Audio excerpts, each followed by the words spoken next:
Hi, everybody. We're just going to wait a few minutes here before we get started.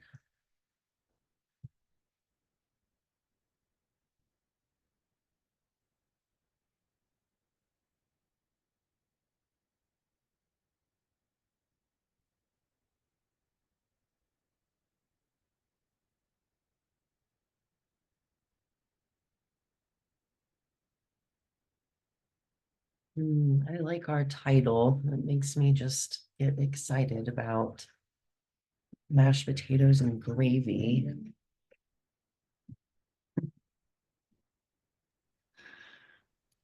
Only one time a year you can really have marshmallows on top of your sweet potatoes and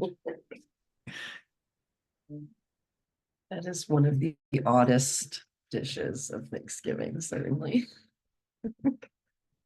yeah, I don't think the pilgrims started with that, but what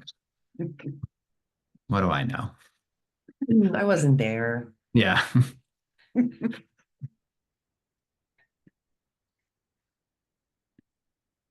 Loving seeing some familiar faces in the audience. Super excited.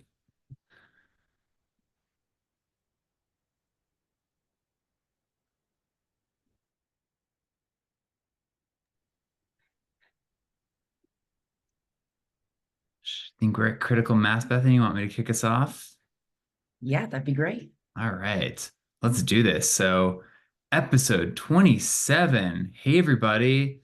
Thank you so much for joining us to another episode of When Things Go Wrong. We're in our 27th episode, which means we are over the 2 year mark of doing this. And I am so excited to have our participants today as we look to the end of the year, this life, this abundance kind of mindset. We've got a really awesome webinar today. Before we get started, I've got a couple of housekeeping items. This webinar episode, just like all 26 prior to this, are recorded and are available on our website and on our YouTube channel. It's part of our way to give back and lead with value. So this is for you in the audience. If you have any questions that come up while we go through our webinar discussion today, if something sparks your interest, throw it in the Q&A. You can ask the question anonymously as well. Feel free to, and we will do our best to answer it during the 1 hour session. If not, we will also work with our awesome participants our panelists to follow up with answers to those questions that we post on our website as a blog post as well. So bring your questions. This is an amazing opportunity to hear from two amazing experts that have strong leadership roles and experience in this industry. And as of course, our webinar will be held to 1 hour. So we'll do as best we can to get to both the pre-registration and live Q&A questions. And so with that, I will hand it over to Bethany to kick us off. Thank you so much, David. Thanks to our audience for joining us. I'm happy to be your moderator of When Things Go Wrong, where we discuss various challenges and issues within the cannabis industry. I'm the Director of Content Strategy and Market Growth here at the GMP Collective, where we offer technical and strategic advising, client referral, and webinar sponsorship opportunities. Today's episode is called Cannabis Cornucopia. We went with a really fun theme to address the topic of cultivating abundance through collaboration and equity in our industry. So let's get started. You all know David Valancourt, the CEO of the GMP Collective, also co-founder of the S3 Collective, and vice chair of ASTM International Committee D37 on Cannabis. And we have two wonderful guests with us. Thank you, Ernest Toney, for joining us. He is the founder of BIPOCann, an organization that accelerates business entry and growth for minority and underserved entrepreneurs and business owners in the cannabis industry. Since founding BIPOCann, Ernest has collaborated with business, government, and media stakeholders across the country to create programs and partnerships that help cannabis entrepreneurs access capital, education, networking, and business development resources. In 2022, he designed and launched an accelerator program to assist social equity grant recipients awarded by Colorado's Office of Economic Development and International Trade with business development, marketing, and mentorship. Through the program, Ernest has mentored 30 plus entrepreneurs from 7 cannabis license categories, including cultivation, processing, manufacturing, retail, delivery, B2B transport, and hospitality, helping several become operational and revenue producing businesses. Thank you for your work, Ernest, and thanks for joining us. Also today, we have Dominique Mendiola. She serves as Senior Director of Colorado Department of Revenue's Marijuana Enforcement Division and Natural Medicine Division. She's also the president of Cannabis Regulators Association, CANNRA, a nonpartisan association of government agencies involved in cannabis regulation. Mendiola began her work in marijuana policy and regulation in 2014, where she served in various roles, including the division's policy advisor, then deputy director prior to her appointment to senior director in 2021. In January 2024, Mendiola's role expanded to include the stand-up of the department's natural medicine division. Thank you both for joining us today. So let's go ahead and set the table for abundance today. As I mentioned, this is kind of a fun Thanksgiving theme as we're coming up on the Thanksgiving holiday next week. So it's a great opportunity to talk about collaboration and how abundance can be a part of the cannabis and hemp industry and the importance of equity, access, and support networks for success in this industry as a whole. David, Ernest, Dominique, do any of you want to add anything to that sentiment before we start diving in? You're on mute, David. Yeah, I'll have lots of thoughts. Save it for now. Okay, sounds good. So let's start by understanding social equity in the cannabis industry. I think it's important to define what it is, why it's crucial to having a fair cannabis marketplace, and on the other side of that, what are the challenges that social equity operators face? What comes to mind for me is high license fees, operational hurdles, and regulatory barriers. Ernest, would you kick us off, please?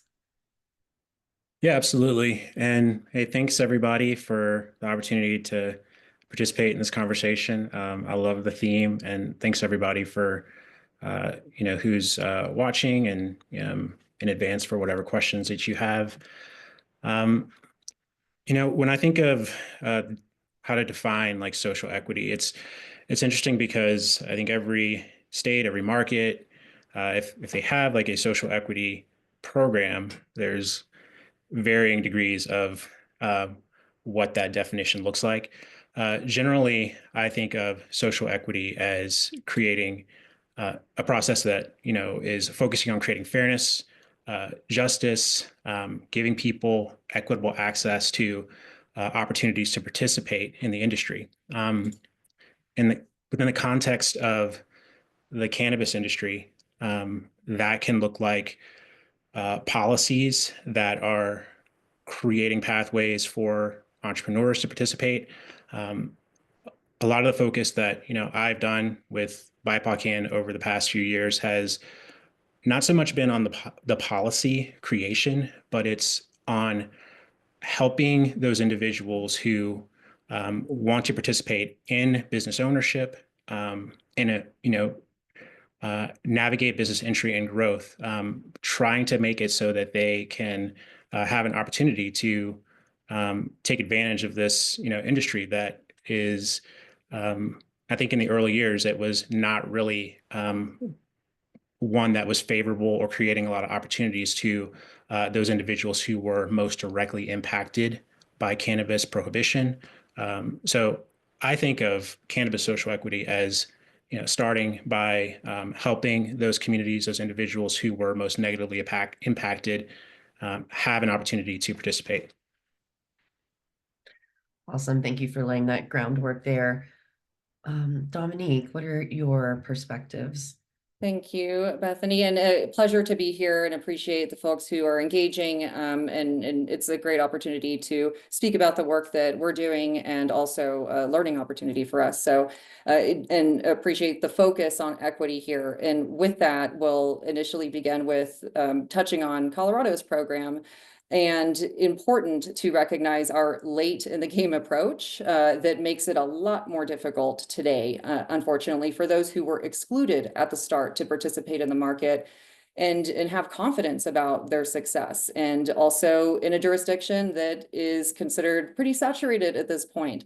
And we can't ignore that this is also a time that the nation is also navigating a growing introduction of hemp-derived and more specifically chemically converted THC products available outside of the regulated cannabis space, which is creating another layer of tension and challenges. So with that and reflecting on Colorado's experience, in Colorado, prohibitions to participate in our program were established when we first stood up our program that immediately excluded those who were, we would see as most harmed by the war on drugs. And so we have to acknowledge that when we're speaking to others in this space. This was based on criminal history prohibitions that are excluding folks from early in our earlier years, either 5 years or 10 years from being able to apply and be eligible for a license. The law has since changed, and like other states, we have a social equity program now. However, this is when we have a lot of challenges and more participation in our market. So we just have to acknowledge that in the market dynamics today and how that creates challenges for folks who want to be a part of this space.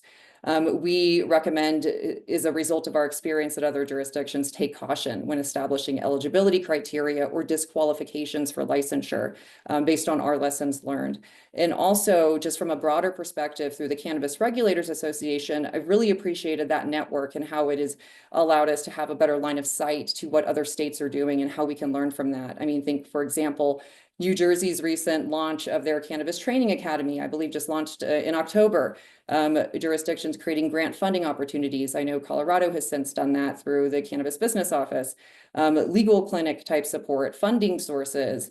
Not sure that one jurisdiction has gotten it exactly right yet, but this creates space for a deliberate discussion and focus on how to progress these efforts and how we look at equity, not just from that license eligibility perspective, but more broadly, operational, as well as how we're having folks, bringing them into the fold, how people can access resources. I think we can look at it very broadly at this point, and that's where CANNRA is a lot of value for us.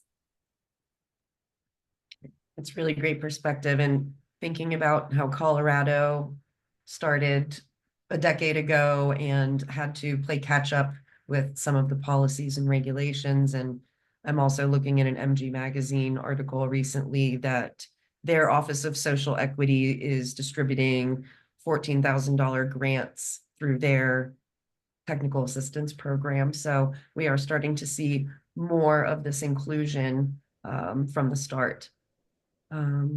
David, did you want to add anything before we Yeah, move? certainly. I think Dominique makes a really good point, and I like to think of it so the quality mindset of a continuous improvement, and we're always learning mindset, right? When Colorado and Washington were the first two states to create an adult use marketplace, the idea of social equity was not even, on the table in the way that it is now. You would not have a program come alive today without a real consideration and a framework for social equity. And that's important and great, right? And so it puts Colorado now in this challenging position that, hey, it's great to have first mover advantage. Look at what we did to lead, but then it becomes harder to change things, right? It's a lot easier to do it right when you've got a clean slate versus certain, it's complicated. You've got legislative considerations, you've got constraints on budget and competing interest on, continuous improvement of what the new rules are going to look like. So it's really a dynamic and evolving landscape. And as Dominique said, like,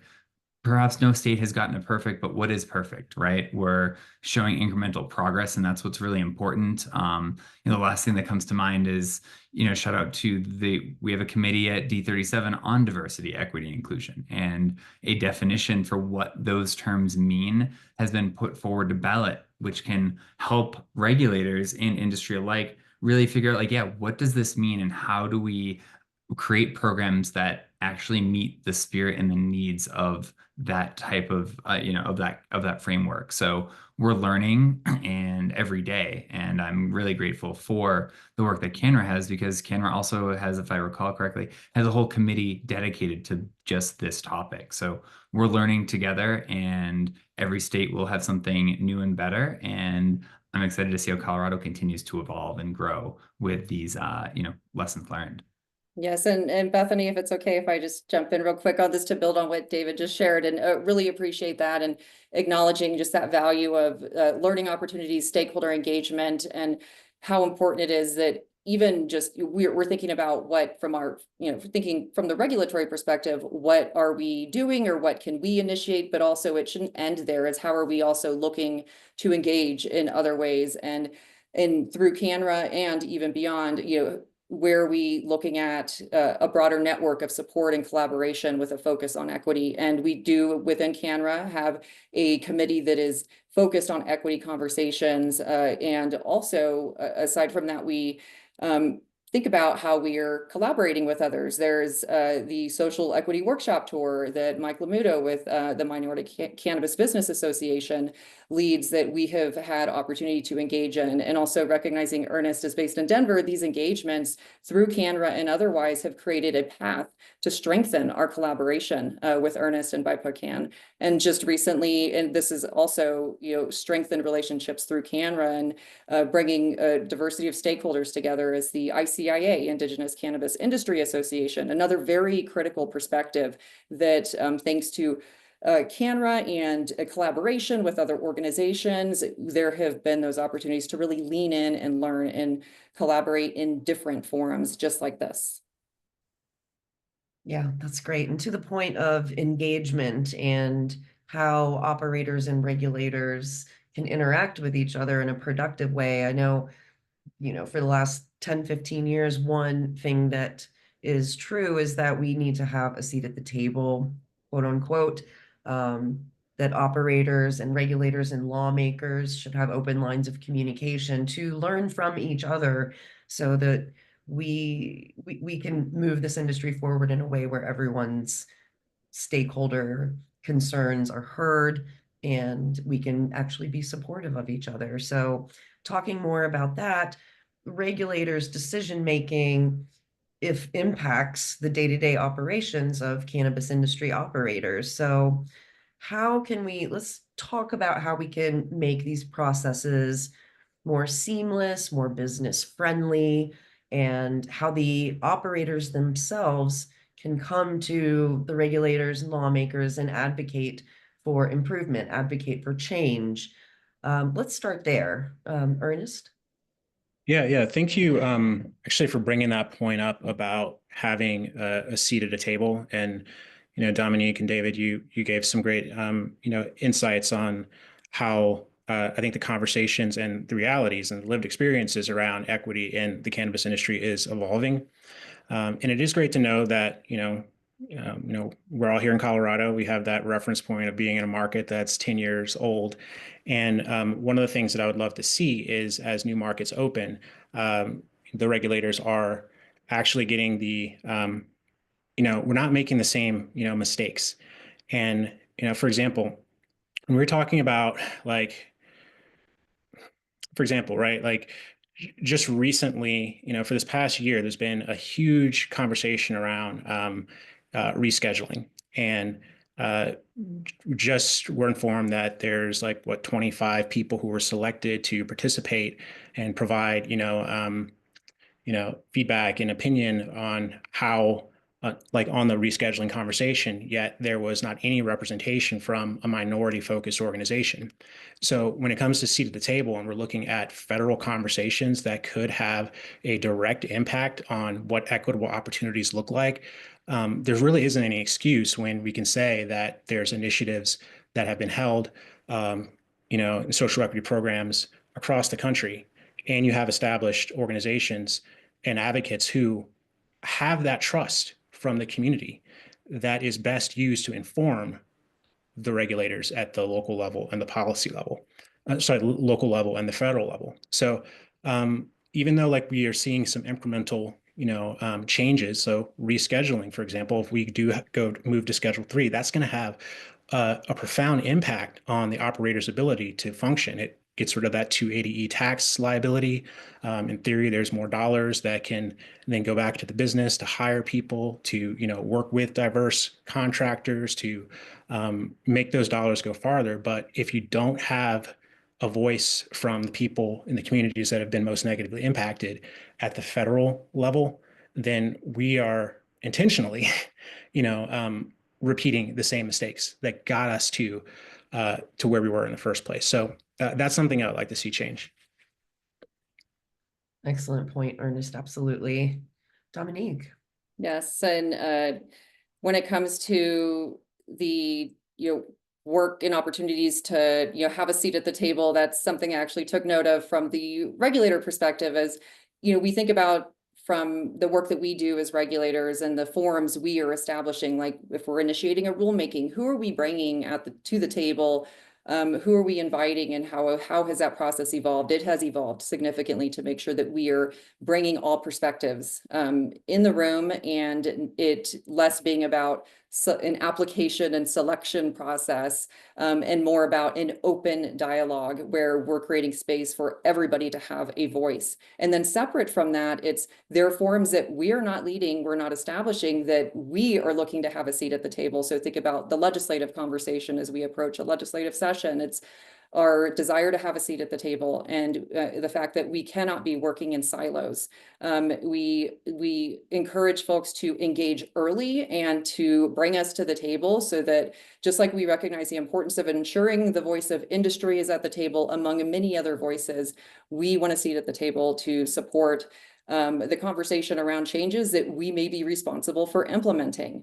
This also allows us to explore perhaps less costly ways to achieve certain objectives. There have been conversations that we've been able to have and work through concepts that we saw particular impacts, fiscal impacts, that create challenges in moving that concept through the process. And we've been able to bring ideas to the table to help eliminate or reduce those sort of impacts, to say we could implement it this way without these types of impacts, or without these additional resources, or with less resources.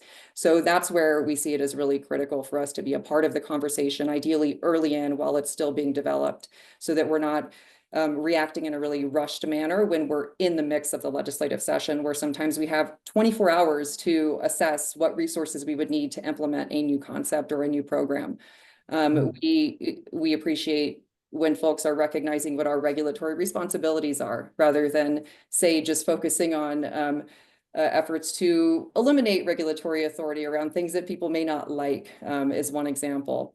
We focus on public health and safety, and that's just not limited to consumers, but also thinking about occupational safety and community safety. An example, reflecting on the E-Valley crisis, the lung injury issues that were occurring that required that we work with many different people and other regulators across the nation to quickly respond. And so those are areas that we want to make sure that we continue to have authority to respond to quickly, to maintain the integrity of our framework and continue to progress things forward in a really meaningful and productive way. And that requires collaboration with all voices.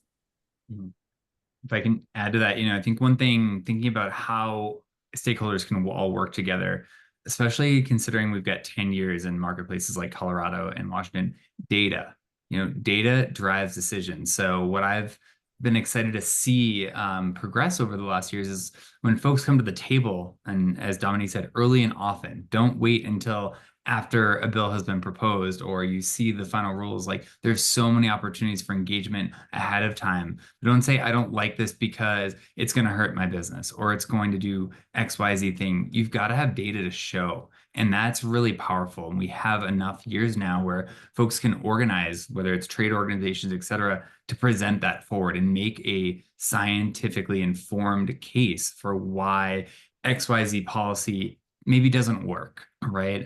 Those are the types of things that if you're a business owner, you'd be no different, right? You're not going to just take from an employee that says, I really think we should do, we should start carrying this line of products or stop carrying these edibles. Like, well, why? Can you show me that those products are not selling and that they're in decline and there's no market demand for it? If you can show that, that makes sense. But you can't just go on, I think, I feel. We really have to continue to evolve and leverage a data-driven approach to drive improvements together.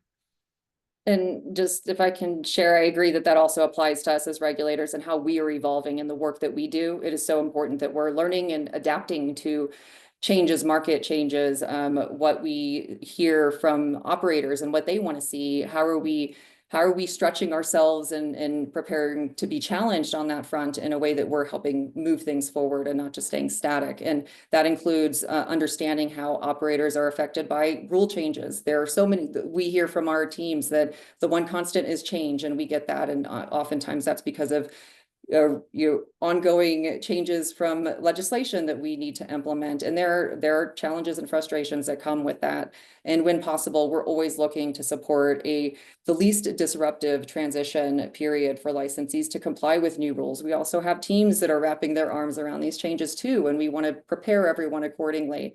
Examples being, say, packaging and labeling changes, where how are we helping support an effective transition, maybe sell-through period that avoids a scenario where products go to waste or now they can't be sold. Those are experiences that we in CANNRA and otherwise want to make sure we're sharing with other regulators so that we're all adapting and figuring out how we can best support operators through these types of changes as well. Yeah, that makes me think about the ASTM universal symbol and how so many states just came up with their own symbol, stick figure, whatever it was that they threw on their packaging. And while there could be a disruption to create a cohesive symbol on packaging for, well, new states that come online, that's easy. They can just adopt it right from the get-go. The older states, however, adopting the universal symbol for cannabis, it could be costly to do that, but once you do that, you don't have to do it again. So there's long-term benefits to a change, but short-term inconvenience and perhaps cost issues. Just an example that comes to mind where there's long-term benefits, but disruption at the front end of that. Yeah, thank you all so much. So moving on, let's pivot to ways we're filling the cannabis cornucopia by sharing resources, knowledge, and support with each other. We already mentioned MCBA's Equity Workshop Tour. I've had the pleasure of working with Mike Lamuto in the past. That's a great program. Colorado's Access to Experts program. That's also something the GMP Collective, we are able to offer through that program social equity licensees some support from our business through that program. So talking about some of these real life examples of opportunities to share supportive programs, co-branding between organizations to maximize reach and expansion. I want to talk about some of that some more. Ernest, would you please kick us off? Yeah, sure. What I love about the cannabis industry is that, even though it's growing rapidly, it's still based off of this community where I feel like collaboration is strong. And I think that, that's something that's really important for us to continue as the industry progresses. Over the past few years, I mentioned earlier that BIPOCann has been working with like the state of Colorado to lead and run this mentorship like accelerator program. And the way that has worked is the state had resources that were available in the form of grants. and the social equity applicant or license holder would, apply. And if they receive the grant dollars, they have the opportunity to take advantage of a lot of other programs that this cannabis business office makes available. One is that Access to Experts program that Bethany just mentioned, where they can that's a separate program where you basically have subject matter experts who can help the individuals with marketing or compliance or finance needs. But the accelerator program that I've been working and leading is really like something that gives the grant winner the opportunity to work on their business. We know that there are so many barriers for anybody that's in the cannabis industry, but for the social equity license holders and applicants, you're dealing with regulatory challenges, the access to capital.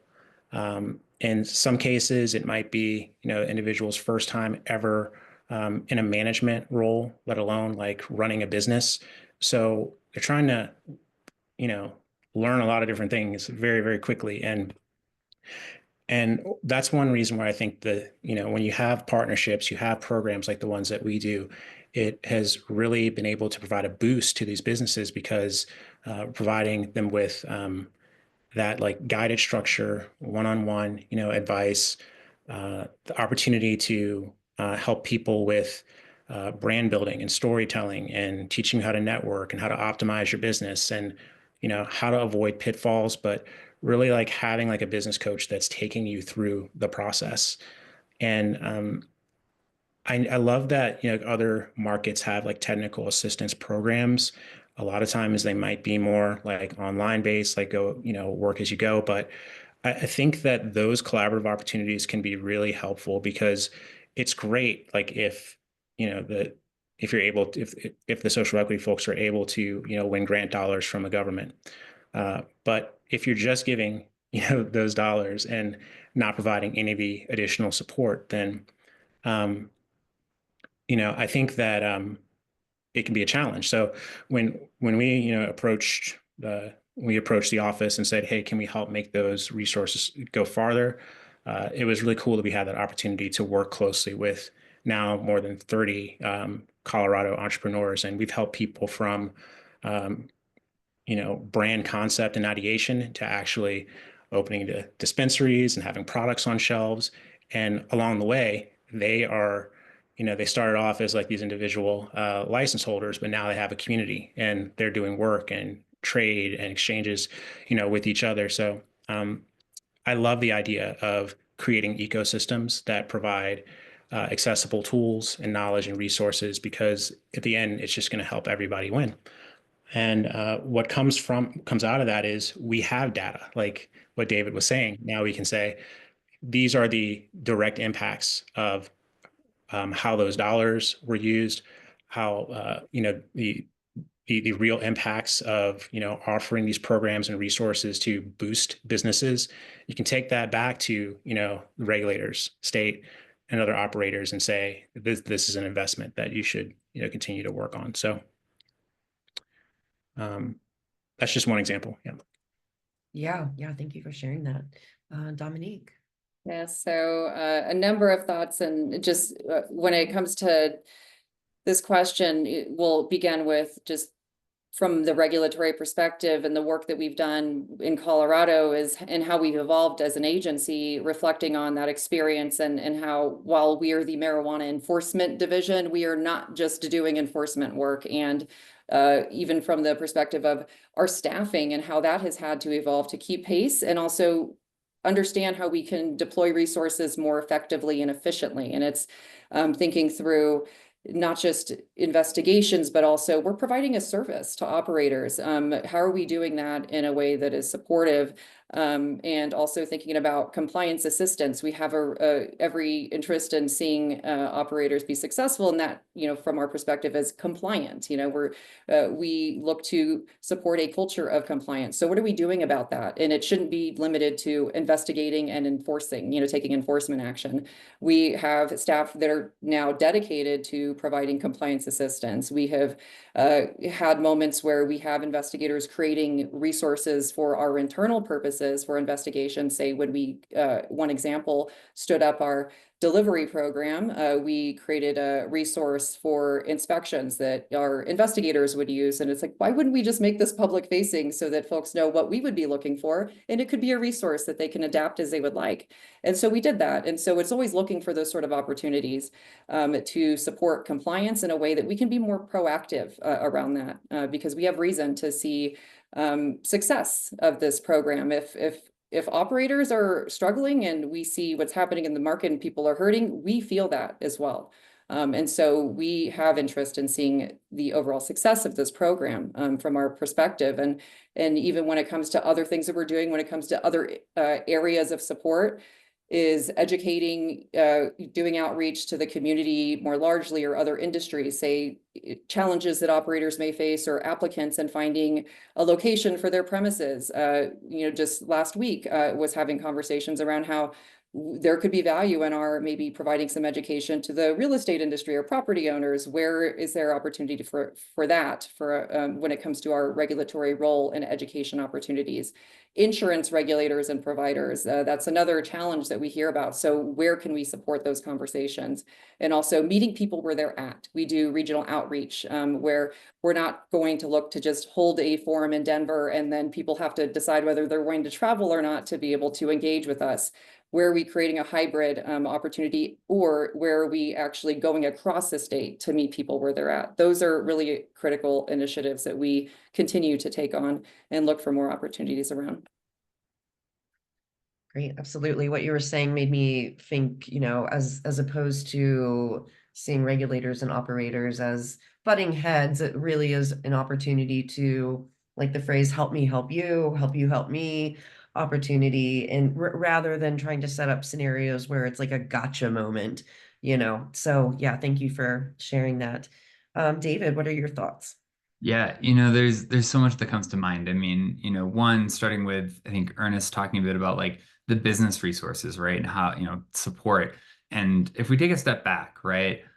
Small businesses, 80% of them fail within the first 5 years, period, right? Small businesses, new businesses, period. Add in the complexity of this is cannabis, this is federally illegal. There's these taxation requirements, there's taxation, there's license fees, there's track and trace. So now all of a sudden we've raised the bar just for anybody, social equity or not, to be successful. And there's a lack of precedence, right? Sure, we've talked a lot about the 10 plus years of history, but things are, what's consistent is change, right? As Dominique said, things are always evolving, whether it's with regulations or legislation. So there are so many barriers. At the same time, we live in the age of the internet, and AI has just like blown our world out, blown our brains and what kind of access to knowledge and capacity we can have. And so taking advantage of those resources, spending time. One thing a mentor said to me many years ago that I've always carried with me is you never regret investing in yourself. And that's education and learning. So reaching out, investing in these training courses, there's so many resources out there now that you can invest in. Have your team, make sure you're allocating money for your team that you're bringing in to take advantage of these resources. And then even better, when we've got organizations like BIPOCann that curate those networks that you can be a part of so that you don't have to figure this out in a silo, right? Nobody should have to do this alone. There are resources that exist. And as Dominique was saying, there's resources within the MED that you can reach out to. You've got to take advantage of that. You've got to pick up the phone, make a phone call, make an email, shoot an email, show up to the events and have those conversations. Ensure that there's got to be a line of trust there, right?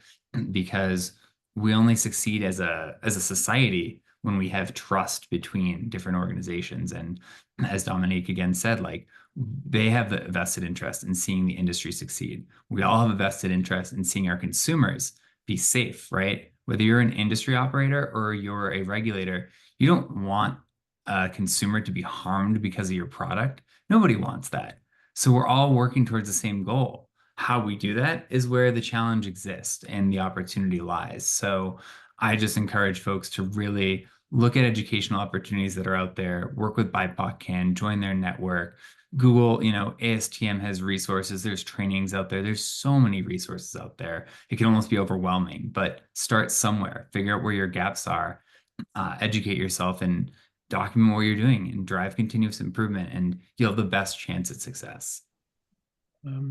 Yeah, if I can just make one more comment. Thanks, David. One of the I've always been a fan of education, and I love like learning and growing, and I think it just helps us become, better like leaders, advocates, business owners. And there are a lot of great like cannabis business conferences, across the country. And one of the things that, before I started like BIPOCann, I was working, for like MJ Biz, and had a chance to really see how the industry was growing from, the perspective of marketing and promoting large events that are attracting people from around the world. And when I shifted into, my founder role, I wanted to try to make it so that we could um, create more pathways for the folks that we work with to attend conferences like that. So part of that knowledge and resource sharing is like, we will often create partnerships with groups like MJ Biz and Benzinga and several others where they will create scholarship programs for underrepresented businesses, social equity applicants, and license holders to attend, for free. And over the past couple of years, there's been over 300 people that have taken advantage of those programs, and that's just creating pathways for people to learn, to network, to access education. And and I love like, that there are more and more conferences and organizers that are willing to have like those scholarship programs in place, because it really is going to be the thing that helps with the knowledge share and the growth in the industry. Completely agree. Absolutely. It's just some other real life examples of collaboration that I have noted here. We've talked about the work BIPOCann is doing. We've talked about some programs in the state of Colorado. We talked about Maryland's grant program, the GMP Collective, along with several other companies in the industry, are members of S3 Collective, focused on safety, science, and standards for our industry. And ASTM's International D37 Committee, I've had a front seat to watch that process of people who are passionate and knowledgeable come together, even operators who are competitors, sitting at the same table to work on standards that ultimately will benefit and lift the whole in the industry as a whole. So just that warm fuzzy feeling in the industry is important to recognize and point out from time to time. So moving on, thinking about the challenges in the industry, we often have this sense of scarcity. And to David's point, even outside of cannabis, 85% of new businesses don't last 5 years. So it feels like there's a lot of competition. It feels like there's only so much pie to be eaten, but shifting that mindset into abundance. So building off of what we've already been talking about, I want to continue talking about strategies for growth and how we can look at these challenges and reframe them as opportunities for that collective success. So again, we've been talking about sharing resources, education, networking, and then how do we go forward from here? There's so much, especially as you've mentioned, potential rescheduling, that's up in the air, and that could impact so much. So let's dive right into that mindset. Ernest, would you like to kick us off there? So yeah, strategies for growth. I think a few people mentioned it earlier, but like the Minority Cannabis Business Association is doing some really great work. And, if you're not a part of their organization, I encourage you to check that out and see how you can get involved. Um, you know, Mike Lamuto started that, kicked off that equity workshop tour. They just finished their 25th stop, I think, visiting cities all across the country. And that is one of those, that's an initiative where they are actively going into communities to connect with operators and regulators to understand how to best show up so that everybody has a chance at, participating in a meaningful way and, hopefully having a business that's sustainable. So, there are groups that are actively, looking for collaboration and partnership. So I would check them out. Other, but aside from, joining an organization, um, I think that one of the things I try to share with people is this industry is we're really at the early stages. And, even though Colorado's 10 years old, you know, and it's not apples to apples, but just try to imagine what it probably looked like within the first 10 years of when prohibition ended, for alcohol. I think if you try to suspend not only the horizon for um, and the reach, that this global industry can have, and if you also try to think about how, instead of thinking about where's my business going to be like at the end of 2025, like where is it going to be at the end of 2030, then you can start to have these longer timelines. And I think that you'd realize that it's going to be important to collaborate, to find partnerships, and to try to figure out how you don't necessarily have to dominate every aspect of the market, but find ways that you can, where do you bring expertise, and how can you provide that so that um you're complementing other players in the industry. So Well said, Ernest. Dominique, your thoughts? Yeah, so when it comes to those strategies for growth, just thinking about in our regulatory role, it's what can we control and what is out of our control. And sometimes it maybe people have maybe frustrated moments of there isn't enough progress. Why are we still circling around these same types of issues? But there has been so much evolution and change in this space, and particularly reflecting on Colorado's 10+ years of having an adult use program.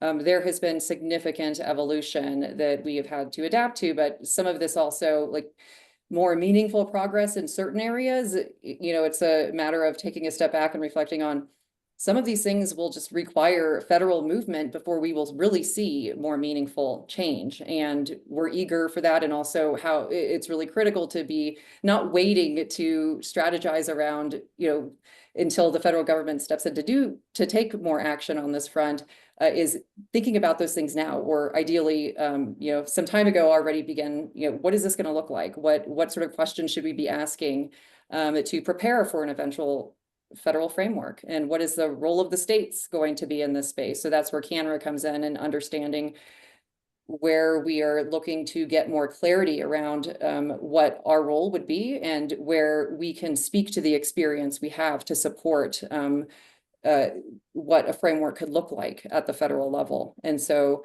how are we using that information and reflection in a way that we are in our work in our state programs, thinking through what can we do in our collaboration with stakeholders to prepare all of us for that, and that just separately as it relates to any sort of engagement, seeing a lot more collaboration in that space, particularly in examples including CANNRA having our external stakeholder meeting. It's an annual meeting. The next upcoming one in 2025 is in June. So recommend people check that out on CANNRA's website. We're still putting details together, but that's June 10 and 11th next year in Denver. So I'm looking forward to that. But from those experiences and the opportunity to bring a lot of stakeholders together in the room, not to agree with one another, but to have tough conversations and learn from one another, there is so much value in that, in a way that I've also seen the planning evolve in a way that we're able to coordinate and see what else is happening, what other events are being planned in a way that we can have them coordinated together in a way that people can reach and engage in multiple different events. I know David, we've worked with you on that front to see, okay, you're doing this at this time. Wonderful, because we're doing it here in the same location, so people can attend more than one engagement in a way that we're making it accessible for people to learn and network and share with one another. So there is a lot of value in that, and I've really appreciated seeing how that has evolved in a really positive way. I love it. Yeah. Thanks for bringing that up as well, Dominique. The core theme that we've been circling around, right, is like the collaboration, having those conversations and not being in silos. And CANNRA has done an amazing job, in my personal opinion. I think a lot of others would agree, especially those that come to those meetings for the first time and they're like, wow, this isn't what I thought it was going to be. Wait, we're able to have conversations. It's not about agreement, right? It's about learning and sharing information. That's the only way we can move forward. I think that's so important for folks to, if you take anything away from this today, it's be willing to have hard conversations and ask questions and have an open mind. But, kind of building on those perspectives, right? And just back to like what Ernest was saying, like I think about, one, it's easy to feel like there's been no progress, but when you're living it every day, right? You're in the grind, it's easy, it's hard, it's hard to like take a step back. But when you do, and you realize like where have we come, even just as a society, you look back at examples of whether it's, prohibition of alcohol or the Industrial Revolution. These things take time, but we have made so much progress. And in 10 years as an industry that was prohibited for 80 years, to be where we are today is pretty damn impressive. We've come a really long way. We're not done yet. It's always driving continuous improvement. And thinking about the locus of control and what control we all have, whether you're a state regulator and you've got, oh, it would be great if we had the federal resources, or if the legislature did certain things to give us the right resources. Those are to large degrees out of our control or out of your control. Same with a business. Like there's certain things that are out of your control. So you've got to look at it from a lens of what can you do? What can you control? Focus on that and steer your efforts appropriately, right? And collaborate. Think about a 5-year plan. You've got to have that vision as a business, and collaborate. I think about like the craft beer industry. I have 2 examples that I hope will resonate with folks. One, craft beer industry didn't exist 30 years ago. And I bet if you told anybody in the 90s, hey, I'm going to start this brewery and I'm going to only produce 20 barrels a year and I'm going to make money and be successful, they'd laugh you out the door, right? But look, today we have an amazing, thriving marketplace for craft beer. I look at companies, if you live in Colorado, like all of us do, you know that the state bird is the Subaru, right? So you've got Subarus everywhere. And when Subaru needed to come up with a more efficient drivetrain, instead of coming up with it on their own, they partnered with Toyota. You see Toyota, a major competitor, that is providing the drivetrain for their hybrid vehicles now. Like those are examples, thinking outside the box of how major competitors, major multi-million, billion-dollar companies are collaborating. That's the only way we move forward. And we have to think from that mindset if you're going to be a successful business operator. And Bethany, if I can, just building on what David shared and going back to that piece of reflecting on what do we have control over and what don't we, and in reflecting on our regulatory experience and having a program as long as we have, it's important that we are not just looking for the legislature to direct things. It is our responsibility to implement what is directed to us. However, we also need to be really proactive in reflecting on what we are requiring. What does our process look like? What can we streamline? What resources do we need for this particular requirement, regulatory obligation, and assessing that? Do we have the right resources? Do we need these types of resources? And what can we simplify? And if we're requiring certain things, asking ourselves, why are we requiring this? Is it because it is required by law, or is it through our regulations? And is it time for us to reassess that and see, is this necessary today? Has this been in place for 10 years? We need to be always reassessing and looking at what can we refine, simplify? What do we have regulatory authority to support that progression in a way that is responsive to what we're seeing market dynamic wise, or just, keeping pace with change and not staying static because we've had these rules in place for this long. We're, going to keep them there. We really need to see, do we need these things today? What can we refine or update? I love that. The right amount of regulations and the right regulations. All right, so we have just a few minutes left, and I think we are doing a great job at describing ways that we can fill each other's cup here in the cannabis industry, to keep going with our theme today.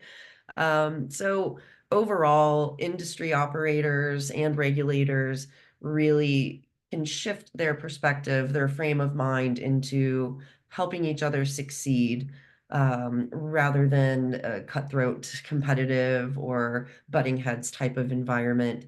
And I think there are probably some great real world stories, some success stories out there of partnerships between operators, regulators, operators who are competitors, and everything in between, not to mention other organizations that may not be industry facing. We just had several patient and consumer focused organizations on the webinar recently, and that's an entirely different perspective that has a seat at the table as well. So we did get a couple of audience questions that I'd like to squeeze in here. Before I go through those, any additional thoughts from any of the panelists? Great. So one of the questions that came in was what your views might be on vertical integration and whether it's supporting or hindering social equity in the cannabis industry. Any thoughts? So I can kick off with some initial thoughts, Bethany, on vertical integration, just recognizing Colorado's program and how it started and how it has evolved since, where, our program began with requiring vertical integration. And those who have operated in Colorado are very familiar with the 30/70 rule. And that is something we have evolved away from since.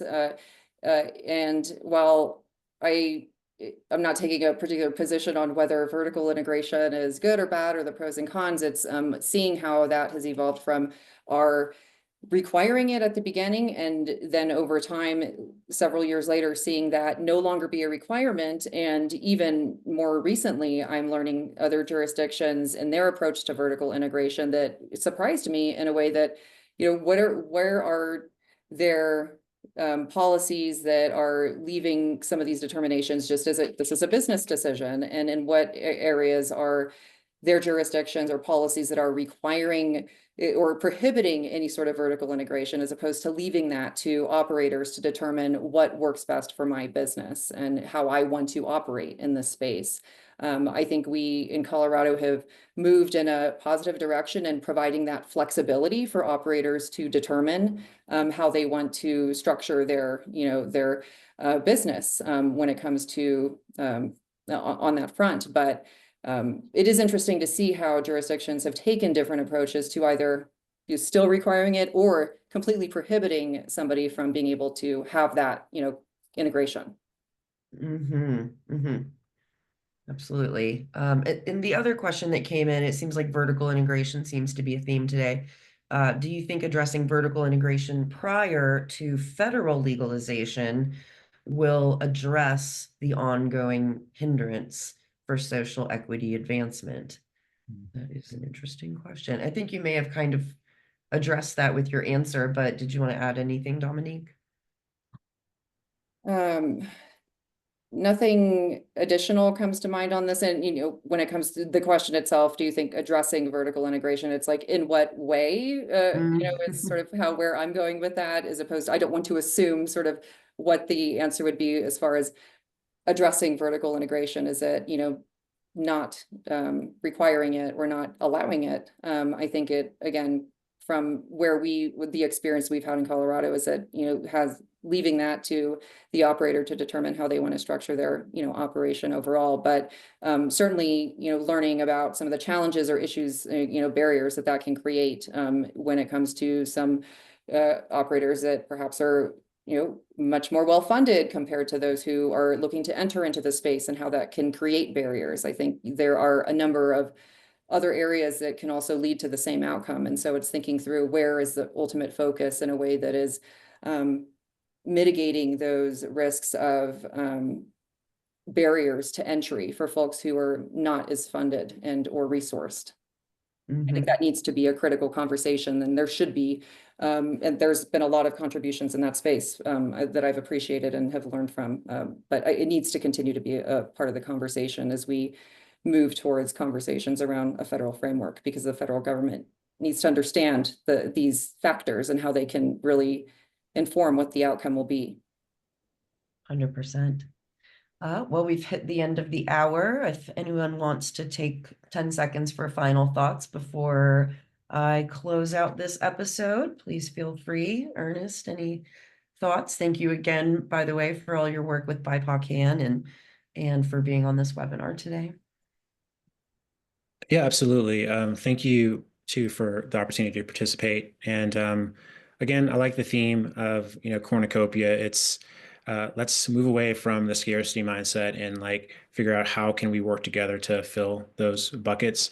I know there may have been another question that we didn't get to, but someone had asked a question about, wishing that the cannabis equity conversations included those who don't want to run cannabis businesses. So, that's actually an area that I feel like could create tremendous opportunity. If there were more opportunities at the state level, at the regulatory level for ancillary businesses, because we know that if you were to start a business that supports the industry, it's not plant touching. You're not going to have to deal with the same level of regulations and restrictions, or even 280E. So there's tremendous opportunity for people to go out and start a business and do that.